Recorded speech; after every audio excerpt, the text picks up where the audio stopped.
तुम जो भी कहो मैं फिर भी यही कहूंगा कि वहां सब लोग बैठे थे, तुम्हें इस तरह बीच में से उठ के नहीं आना चाहिए था। अच्छा, इस बहस को छोड़ो। जमीन, मैं तुम्हें अभी से वार्न कर रही हूँ कि मैं इसको अपने गले का फंदा हरगिज नहीं बनाऊंगी। और उस रात के वाक़े के बाद अब तो इम्पॉसिबल है कि मैं तुम्हें इजाजत दूं कि तुम उस लड़की को मेरे घर में लेके आओ। मतलब इस रात के वाक़े के बाद क्या हुआ था उस रात को? हाँ, मेरीन मेरी जिम्मेदारी है। अगर भाभी उसको उस घर में नहीं भी रखेंगी ना तो वो हमारे साथ जाएगी। मैं उसको इस तरह बेआसरा नहीं छोड़ सकता। उसको यहाँ आए दिन कितने हुए यार? तुम लोगों ने तो हद कर दी है। अम्मी ने कहा है ना कि उसके लिए वो कोई ना कोई बंदोबस्त कर लेंगी। तो अम्मी को कहो कि उसको अपने साथ यहाँ रख ले। हमारे साथ भेजने की क्या जरूरत है? एक चीज होती है इंसानियत, जिसका तुम्हें बार बार एहसास दिलानी हो। ये तुमने क्या इंसानियत की रट लगा रखी है? तुम भूल गए हो कि वो तुम्हारी एक्स फियांसे है? और मैं एक ऐसी लड़की को क्यों बर्दाश्त करूं जो तुम्हारी मंगेतर रह चुकी है? मैं सोच भी नहीं सकता था कि तुम इतनी पॉसेसिव हो सकती हो। तुम्हारा जो दिल करता है तुम समझो। मैं मेहरीन पे ट्रस्ट नहीं करती। ना करो मेरीन पे ट्रस्ट, मुझ पे ट्रस्ट नहीं करो। अम्मी पे तो करती हो ना। मैं अम्मी को अपने साथ ले जाता हूँ। अब खुश? यानी कि वो दड़बा अब उससे भी हकदार आके रहेंगे। अच्छा, तो इस तरह तुम मुझे मेरे स्टेटस के ताने दोगी? अब तुम्हारा जो दिल करे वो जायज, और मुझे तुमसे बात करने से पहले 10 दफा सोचना पड़े। जमीन, मैं भी इंसान हूँ, मेरे दिल में भी एहसासात है, जज्बात है। मैं कोई गाय या बकरी नहीं हूँ जहां तुम्हारा दिल करे मैं चल पड़ूं। देखो, अब ये फैसला तुम्हें करना है। उस घर में तुम्हारी बीवी और तुम्हारा बच्चा साथ जाएंगे या फिर तुम्हारी साबका मंगेतर? फैसला कर लो।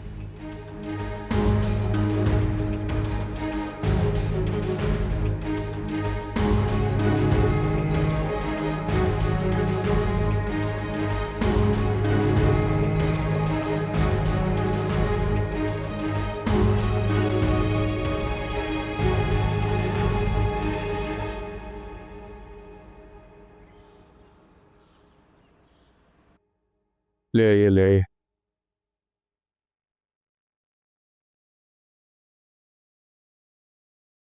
एहतियात से मेरे भाई, इसके अंदर कांच की चीजें हैं। अब मैं जब तक कटवाऊंगा नहीं ना आपके साथ, मुझे उस वक्त इत्मीनान नहीं होगा। आज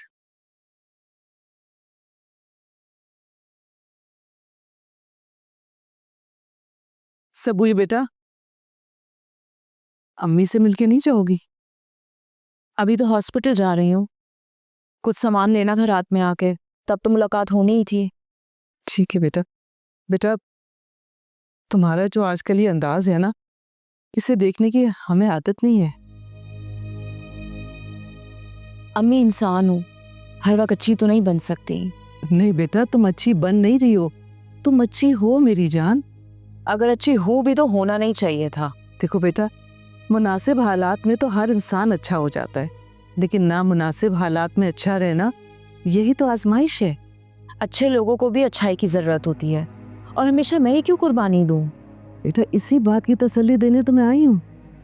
क्या तसल्ली देने के लिए आई हैं? कि शोहर की साबका मंगेतर को अपने साथ घर लेके जाऊं? नहीं मेरी जान, मैं तो सिर्फ ये कहने आई हूँ कि अपने शौहर पे भरोसा रखो। वो किसी बेसहारा को सहारा तो दे सकता है, लेकिन उसके दिल में सिर्फ तुम हो। सबको सिर्फ अपनी पड़ी है, हर एक अपना उल्लू सीधा करना चाहता है।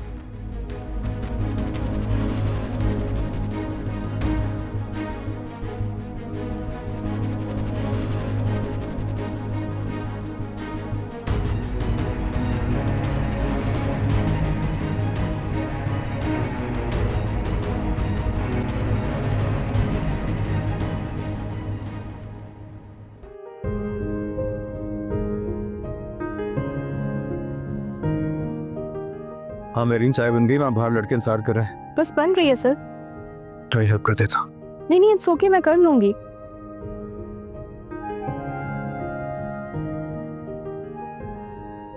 सर, एक बात कहूं? हाँ। सकोही को मेरा यहाँ रहना पसंद नहीं है ना?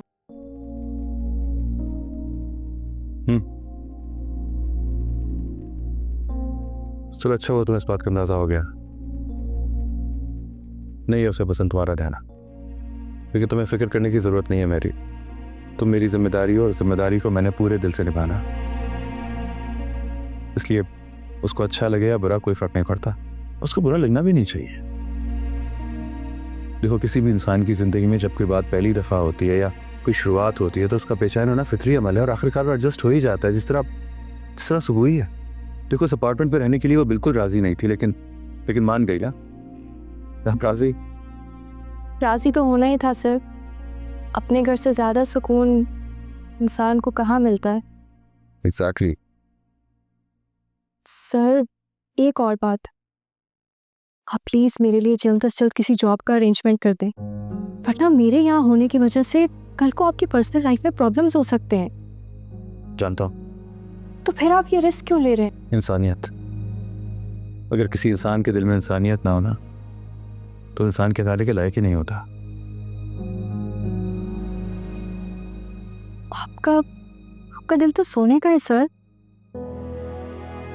वरना आज के दौर में कौन किसी के लिए सब कुछ करता है, कौन सोचता है इस तरह। Do you think so? हम्म। वरना लोग तो मुझे खड़ूस, सड़ियल, जिद्दी, बदतमीज, चिड़चिड़ा, पता नहीं क्या क्या समझते हैं। वो सब लोग मुझसे नहीं मिले ना, इसलिए, वरना मैं उन्हें बताती कि आप मेरी नज़र में क्या है।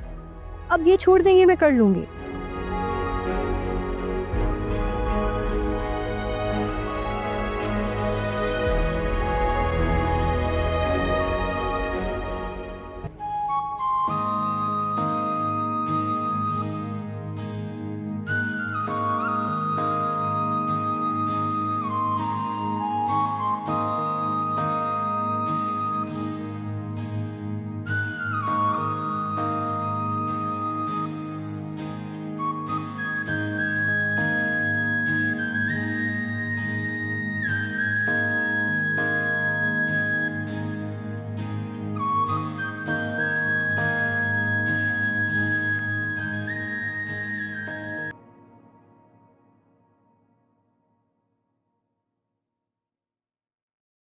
Sir, oh thank you.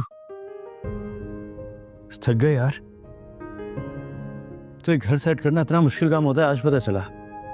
तो तुम्हारी हेल्प ना होती तो बहुत मुश्किल हो जाता मेरे लिए सब कुछ करना। Thank you so much. इसमें थैंक यू की क्या बात है सर, मैं तो वैसे भी इतना बोर हो रही थी, अच्छा हुआ कि मुझे कुछ करने को मिल गया। वेलकम जनाब, नए घर में बहुत बहुत खुशामदीद। देखो, मैंने और मैरी ने तुम्हारे आने से पहले जो थोड़ा बहुत सेट कर सकते थे कर लिया। कैसा लगा? आप चाय लेंगी? Thank you. डिनर भी रेडी है। डिनर? हाँ, वो समीर सर कुछ चिकन और सब्जियां ले आए थे तो मैंने सोचा बना दूं। वाओ, मेरे आने से पहले तुमने किचन का इफ्तिताह भी कर लिया। नहीं सुबह मैंने मैरीन को कहा था कि तुम थकी हुई हॉस्पिटल से आओगी तो खाने के लिए कुछ तैयार होना चाहिए। मैंने तुमसे एक्सप्लेनेशन नहीं मांगी ज़मीर, और वैसे भी मेरी इस घर में चलती कहाँ है, सारे डिसीजंस तो तुम खुद ले लेते हो।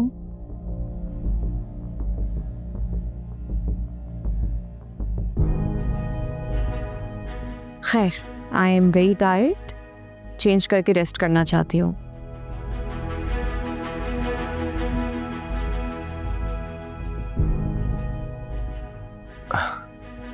एक्चुअली थकी हुई आती है हॉस्पिटल से तो कभी कभी मूड बहुत ख़राब होता है।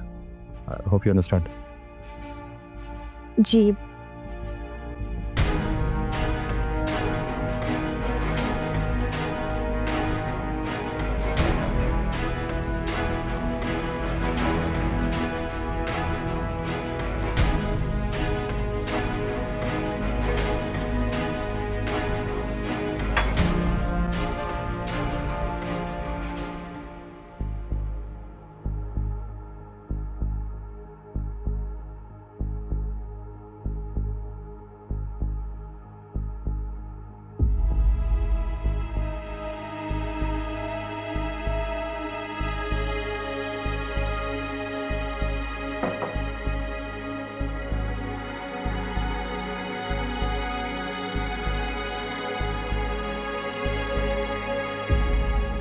कितने प्यार और अपनायत से ड्रेसिंग टेबल सजाई गई है, जैसे मेरे लिए नहीं अपने लिए सजाई गई हूँ। ये वॉल क्लॉक, बेडशीट, ये कलर सब अपनी चॉइस के मुताबिक ही गई है। ये तो ऐसा लग रहा है जैसे यहाँ किसी ने अपने दिल की हसरत निकाली हो। ये कमरा तुम्हारे लिए नहीं बल्कि अपने इस्तेमाल के लिए सेट किया हो।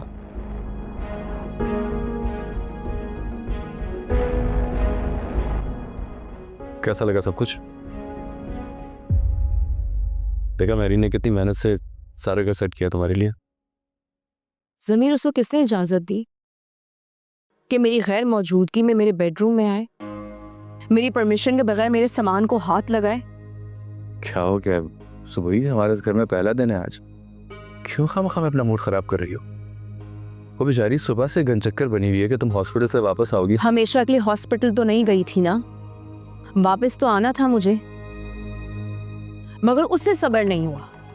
उसने मेरी गैर मौजूदगी का भरपूर फायदा उठाया। क्या हो गया? सुनने की हो? तुमसे प्रॉब्लम क्या है? इतनी मेहनत से उसने तुम्हारा कमरा। मेरा कमरा? तुम्हें कहां से ये मेरा कमरा लग रहा है? क्या तुम नहीं जानते I don't prefer such bedsheet for our bed. और ये ड्रेसिंग टेबल, तुमने कभी देखा कि मैंने ड्रेसिंग टेबल पे ऐसा कोई सामान रखा हो? And this wall clock, this is not my taste. उसको नहीं था ना पता, कैसे पता चलता उसको?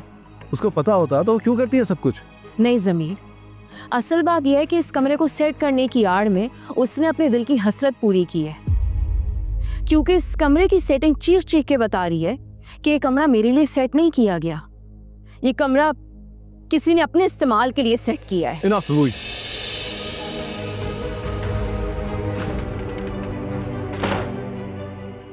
ये तो मुझे समझ में नहीं आता कि तुम्हारे दिमाग में इतना खन्नास आता कहां से है? तुम एक यतीम लाचार बेचारी लड़की से इतनी सिक्योर कैसे हो सकती हो? क्या हर्ट किया उसने तुम्हें? इतना बोझ क्यों भरा हुआ है तुम्हारे दिल में उसके लिए? इतनी इनसिक्योर क्यों हो तुम उसकी वजह से? वो भी एक इंसान है सुबह, उसका भी दिल दुखता है तुम्हारे रवैये से, तुम्हारी बातों से। अंदाजा है तुम्हें इस बात का? आई थिंक ज़मीर, तुम उसके लिए ऑलरेडी काफी कुछ कर चुके हो। उसको सपोर्ट करने के लिए सिक्योर छत भी प्रोवाइड कर दी है तुमने। तब उसकी दिलजोई करना, उसके दिल को खुश रखना, ये भी तुम्हारी रिस्पॉन्सिबिलिटी है। नहीं ज़मीर, इस पे सिर्फ मेरा हक है। हमदर्दी करनी है तो मुझसे करो, तसल्ली देनी है तो मुझे तसल्ली दो। जिसे तुम्हारे असूल और तुम्हारी अना की खातिर अपनी खुशियां कुर्बान कर दी। मैंने इतना बड़ा घर छोड़ के तुम्हारे इस 1800 स्क्वायर फीट अपार्टमेंट में आके एडजस्ट किया। तुम्हारी साबका मंगेतर के साथ एक ही छत के नीचे रह रही हूँ। एतराज किया मैंने, मगर मेरे एतराज को तुमने कबूल नहीं किया, रिजेक्ट कर दिया।